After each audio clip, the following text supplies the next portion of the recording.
ఓం నమ శివాయ శ్రీమాత్రే నమ. మిత్రులకి శ్రేయోభిలాషులకి అలాగే నన్ను ఇంతగా ఆదరిస్తున్న యూట్యూబ్ ప్రేక్షకులందరికీ కూడా పేరు పేరు ధన్యవాదాలు. మిత్రులరా, మీ అందరికీ కూడా ఆ పరాదేవత ఎల్లవెల్లలా మీతో ఉండి మీ మనోవాంఛ నెరవేర్చాలని మనస్ఫూర్తిగా కోరుకుంటున్నాను. ఈరోజు మీకు అందరికీ ఉగాది శుభాకాంక్షలు. మనం ఈరోజు ఉగాది రోజున మనం చేయగలిగే అతి తేలికైన అద్భుతమైన ఉపాయం తెలుసుకుందాం. మీ మనసులో ఉన్న ప్రతి కోరిక నెరవేరడానికి అద్భుతమైన శక్తివంతమైన ఉపాయం గురించి తెలుసుకుందాం. ఉగాది రోజున ఈ ఉపాయం చేయటం వల్ల మీరు ఏదైతే మనసులో కోరుకుంటారో ఆ కోరిక నెరవేరే మార్గం మీకు తెలుస్తుంది. అంటే ఈ ఉపాయం చేయడం వల్ల మీ మనసులో ఉన్న ఎటువంటి కోరికైనా సరే నెరవేరుతుంది. ధనానికి సంబంధించిన కోరికలు, వివాహము, ఉద్యోగము, అప్పులు త్వరగా తీరాలి, అలాగే ప్రేమ వివాహం చేసుకోవాలి, మీరు కోరుకున్న ప్రతి కోరిక నెరవేరడానికి ఈ చిన్న ఉపాయం అద్భుతంగా పనిచేస్తుంది. ఈ ఉపాయాన్ని ఆడవారైనా మగవారైనా చేయవచ్చు. ఆడవారు నెలసరి సమయంలో మాత్రం చేయమాకండి. అలాగే ఈ ఉపాయాన్ని ఉగాది రోజున చేస్తే ఫలితం త్వరగా వస్తుంది. ఈ ఉపాయాన్ని మంగళవారమైనా చేయవచ్చు, లేదా శుక్రవారం నాడు కూడా చేయవచ్చు, మిగతా సమయంలో కూడా చేయవచ్చు. కానీ రేపు ఉగాది మంగళవారం మనం చేయటం వల్ల ఖచ్చితంగా ఫలితం వచ్చి తీరుతుంది. ఈ ఉపాయానికి కావాల్సిన పదార్థాలు ఎలా చేయాలి, ఏ విధంగా చేయాలి మీకు తెలియచేస్తాను. మీకు ఈ వీడియో నచ్చినట్లయితే లైక్ చేయండి, ఛానల్ని సబ్స్క్రైబ్ చేసుకోండి, పక్కనే ఉన్న గంట సింబల్ని యాక్టివేట్ చేసుకోండి, 10 మంది మిత్రులకి షేర్ చేయండి. ఈ ఉపాయానికి కావాల్సిన పదార్థాలు తమలపాకులు, అలాగే లవంగాలు, కొంచెం కర్పూరం కావాలి, అలాగే గంధం కావాలి. ఎలా చేయాలి, ఏ విధంగా తెలియజేస్తాను. ఈ ఉపాయాన్ని ఉగాది రోజు చేయటం వల్ల ఫలితం చాలా త్వరగా వస్తుంది. అలాగే మీకు ఉగాది రోజు వీలు కాకపోతే మీరు మంగళవారం నాడు కానీ, ఏ మంగళవారమైనా సరే, లేదా శుక్రవారం నాడు కానీ చేయవచ్చు. మీ మనసులో ఉన్న ప్రతి కోరిక అతి త్వరగా నెరవేరడానికి, అలాగే ఆర్థిక సమస్యల నుంచి బయటపడడానికి ఈ ఉపాయాన్ని ప్రయత్నించేసి చూడండి. అలాగే మీరు ఉదయం నిద్రలేచిన తర్వాత స్నానాది కార్యక్రమాలు ముగించుకొని మీ పూజా గదిలో ఇలా లక్ష్మీ అమ్మవారి పటం ముందు ఆవు నెయ్యితో దీపం వెలిగించండి. తర్వాత ఒక తమలపాకు తీసుకోండి. ఇలా తమలపాకు తీసుకోండి, ఇలా చేతిలో పట్టుకోండి. మీరు తర్వాత దీని మీద 2 లవంగాలు పెట్టండి. రెండు అంటే 2 లవంగాలు, పువ్వు ఉన్న లవంగాలు పెట్టండి. ఇలా పట్టుకోండి. ఇలా తొడిమి ఉండాలి, ఇబ్బంది ఏమి లేదు. ఇలా పట్టుకొని మీ 2 చేతులు ఇలా పట్టుకొని అమ్మవారి ముందు మీ మనసులో ఈ 2 లవంగాలు పెట్టిన తర్వాత తమలపాకు మీ చేతిలో పట్టుకొని మీ మనసులో ఉన్న కోరిక చెప్పుకోండి. తర్వాత తమలపాకుని లవంగని అమ్మవారి ముందు పెట్టండి. ఇలా అమ్మవారి ముందు పెట్టి ఉంచండి. తర్వాత మీరు ఆ రోజు సాయంత్రం, అంటే దేవుడి దగ్గర అలా ఉంచేయండి. సాయంత్రం 6 దాటిన తర్వాత దేవుడి దగ్గర పెట్టిన తమలపాకుని లవంగని మడత పెట్టి ఏదైనా ప్లేట్లో పెట్టి కొంచెం కర్పూరం వేసి వెలిగించండి. ఈ ఉగాది రోజు చేస్తే త్వరగా ఫలితం వస్తుంది. అలాగే మీరు దీన్ని ప్రతి శుక్రవారం కూడా చేయవచ్చు, లేదా ప్రతి మంగళవారం నాడు చేయవచ్చు. ఇలా మీరు ప్రతి మంగళవారము ప్రతి శుక్రవారము 2 రోజులు కూడా చేయవచ్చు. నేను చూపిస్తాను. దీన్ని ఇలా మడత పెట్టండి. సాయంత్రం మాత్రమే, అప్పుడు కాదు. నేను చూపించడం కోసం చేస్తున్నాను. నేను మడత పెట్టాను. తర్వాత 2 కర్పూరం బిళ్ళలు తీసుకోండి. ఇలా ఆకు మీద పెట్టండి. మొత్తం పూర్తిగా కాలిపోవాల్సిన అవసరం లేదు, జస్ట్ వెలిగిస్తే సరిపోతుంది. అది కూడా మీకు చూపిస్తాను.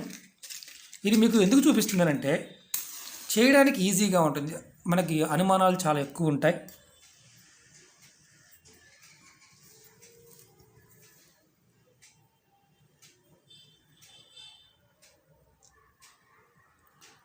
కర్పూరం లోపలికి వెలుగుతుంది. చూడండి, ఇలా వెలిగించాలి. తర్వాత ఏదైతే ఆకు అలాగే దాంట్లో ఉన్న లవంగాలు ఉన్నాయో వాటిని మీరు డస్ట్బిన్లో పడేయవచ్చు. పూర్తిగా కాలవలసిన అవసరం ఏమాత్రం లేదు. ఇది మీకు 100కు 100% మీరు కోరుకున్న కోరికని నెరవేర్చడానికి అద్భుతంగా పనిచేస్తుంది. అలాగే ఇంకొక పాయింట్ చెప్తాను. ఇది కూడా మీరు ఉగాది రోజున చేయవచ్చు, మంగళవారం నాడు, అలాగే శుక్రవారం నాడు చేయవచ్చు. ఈ ఉపాయం ఎందుకు చేయాలంటే అప్పులు త్వరగా తీరడానికి, అలాగే అప్పుల బాధ నుండి బయటపడడానికి ఇది మంగళవారం లేదా శుక్రవారం సాయంత్రం చేయాలి. ముందు మీరు ఏం చేస్తారంటే ఇది పక్కన పెడదాం. ఇలా తమలపాకు తీసుకోండి. ఇది మంగళవారం కానీ శుక్రవారం నాడు కూడా చేయవచ్చు. సాయంత్రం మాత్రమే చేయాలి. తర్వాత దీనిలో మీరు కొంచెం గంధం తీసుకోండి. మీకు చూపించడం కోసం చేస్తున్నాను ఇది నేను. ఇలా గంధం తీసుకోండి. తర్వాత కాస్త నీటిని కలుపుకోండి. ఇలా నీటిని కలుపుకోండి. ఇది మంగళవారం సాయంత్రం కానీ శుక్రవారం నాడు సాయంత్రం మాత్రమే చేయాలి. రేపు ఉగాది, మంగళవారం రేపు చేయటం వల్ల ఏదైతే అప్పులతో ఇబ్బంది పడుతున్నారో త్వరగా అప్పులు తీర్చగలుగుతారు, మార్గాలు తెలుస్తాయి, బయటపడగలుగుతారు. ఈ ఉపాయాన్ని కూడా మంగళవారం లేదా శుక్రవారం సాయంత్రం తమలపాకుతోనే చేయాలి. దీని మీద మీరు తమలపాకు మీద హ్రీం అనే అక్షరాన్ని మీ ఉంగరం వేలితో ఇలా రాయండి.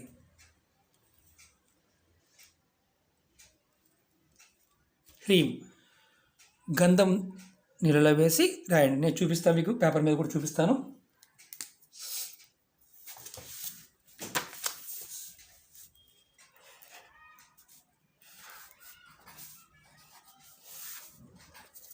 ఇదిగోండి హ్రీం. ఈ అక్షరాన్ని మీరు తమలపాకు మీద రాయండి. మనం మందంగా రాయాల్సిన అవసరం లేదు. ఇలా అక్షరాన్ని గంధంతో రాసి మీరు దేవుడి గదిలో అమ్మవారి ముందు ఇలా పెట్టుంచండి. లక్ష్మీ అమ్మవారి ముందు ఇలా పెట్టుంచండి. మీరు నిత్యం పూజ చేసుకుంటారు కదా, అలాగే మామూలుగా దీపారాధన చేయండి. ఏ నూనెతో చేసినా ఇబ్బంది లేదు. ఇది అప్పు తీరడానికి. తర్వాత అమ్మవారి ముందు పెట్టిన ఏదైతే ఈరోజు నైట్ సాయంత్రం చేసాం కదా, పెట్టాం. తర్వాత ఈ ఆకుని అలాగే మీరు మంగళవారం చేస్తే వరుసగా 9 రోజులు దేవుడి దగ్గరే ఉంచండి. శుక్రవారం చేశారనుకోండి, వరుసగా 9 రోజులు దేవుడి దగ్గరే ఉంచండి. 9వ రోజు ఈ దేవుడి దగ్గర పెట్టిన ఆకుని తీసుకొని మీరు ఏదైనా మీ ఇంట్లో అంటే బీరువాలో కానీ, లాకర్లో కానీ, లేదంటే మీ హ్యాండ్ బ్యాగ్లో కానీ, మీ పర్సులో అయినా సరే, అప్పటికి ఆకు వదిలిపోతుంది, పూర్తిగా వదిలిపోతుంది, డ్రై అయిపోతుంది. ఏదైనా పేపర్లో కట్టి మీరు మీ పర్సులో కూడా పెట్టుకోవచ్చు. ఇలా చేయటం వల్ల ఖచ్చితంగా మీరు ఇంకేం చేయాల్సిన అవసరం ఏమీ లేదు. మొదటి ఉపాయం అలా చేయటం, రెండో ఉపాయం అలా చేయటం. ఇది ఉగాది నాడు చేయటం వల్ల ఖచ్చితంగా 100కు 100% మీరు సమస్యల నుంచి బయటపడడానికి, అప్పుల నుంచి బయటపడడానికి కూడా మీకు మార్గాలు తెలుస్తాయి. ఇది 9 రోజులు చేయాలి. నెలసరి ఉన్నప్పుడు చేయకూడదు. ఒకవేళ మీరు చేశారు, తర్వాత నెలసరి సమయం వచ్చింది, మరి అప్పుడు తీయవచ్చా అని అనుమానం ఉంటుంది. మీకు ఒకవేళ నెలసరి సమయం ఉంటే ఎవరైతే చేశారో వారికి తీయవద్దు. మిగతా వారి కుటుంబ సభ్యులు ఎవరైనా చేసి ఉంటే వారు తీసి పక్కన పెట్టుకోవచ్చు. ఈ ఉపాయాన్ని మీరు కూడా గుర్తుంచుకోండి. ఈ ఉపాయాన్ని సాయంత్రం చేయడం వల్ల అద్భుతమైన ఫలితం ఉంటుంది. మాకు సాయంత్రం కుదరదండి, మరి ఉదయం చేసుకోవచ్చా అని అడిగేవారు ఉంటారు. ఉదయం కూడా చేయవచ్చు, కానీ మీరు సాయంత్రం 6 దాటిన తర్వాత చేస్తే ఫలితం అనేది త్వరగా రావడానికి అవకాశం ఉంటుంది. ప్రయత్నపూర్వకంగా చేయండి. అలాగే మీరు ఎవరైనా సరే ఇప్పుడు గుర్తుంచుకోండి, ఈ ఆకుని మీ పర్సులో పెట్టుకున్న దాన్ని తర్వాత బాగా పాడైపోయింది, మీరు తర్వాత మార్చుకోవచ్చు అంటే మార్చుకోవచ్చు. ఈ ఆకుని తీసి ఏదైనా చెట్టు మొదల్లో వేయాలి, ఎవరు తొక్కని ప్రదేశంలో పెట్టాలి, లేదా పారే నీళ్ళలో వదలాలి. ఇలా మీరు ఈ ఉపాయాన్ని శుక్రవారం నాడు కానీ మంగళవారం నాడు కానీ ఎన్నిసార్లు మీకు వీలైతే అన్నిసార్లు చేయవచ్చు. ఈ 2 ఉపాయాలు కూడా. ఇది ఉగాది నాడు మొదలు పెడితే ఖచ్చితంగా ఫలితం వచ్చి తీరుతుంది. ఎందుకంటే తేలికైన ఉపాయాల మీద కొంచెం నమ్మకం తక్కువ ఉంటుంది మనకి. ఎందుకంటే ప్రాకృతికమైన శక్తి ఆ సమయం మనకి ఉపయోగపడుతుంది. కాబట్టి పరిపూర్ణమైన నమ్మకంతో, విశ్వాసంతో చేయండి. ఖచ్చితంగా ఫలితం వచ్చి తీరుతుంది. ఓకే మిత్రులారా, మీకు మరొకసారి మీ అందరికీ కూడా ఉగాది శుభాకాంక్షలు. అలాగే అమ్మవారు ఆ పరాదేవత ఎల్లవెల్లలా మీ అందరికీ మీతో పాటు ఉండి మీ మనోవాంఛలు నెరవేర్చాలని మనస్ఫూర్తిగా కోరుకుంటున్నాను. ఈ సంవత్సరం విధిగా అందరూ కూడా ఆంజనేయ స్వామిని అమ్మవారిని ఆరాధించండి. ఎటువంటి సమస్య నుంచి అయినా సరే ఖచ్చితంగా బయటపడతారు. ఓకే మిత్రులారా, ఓం నమః శివాయ, శ్రీమాత్రే నమః.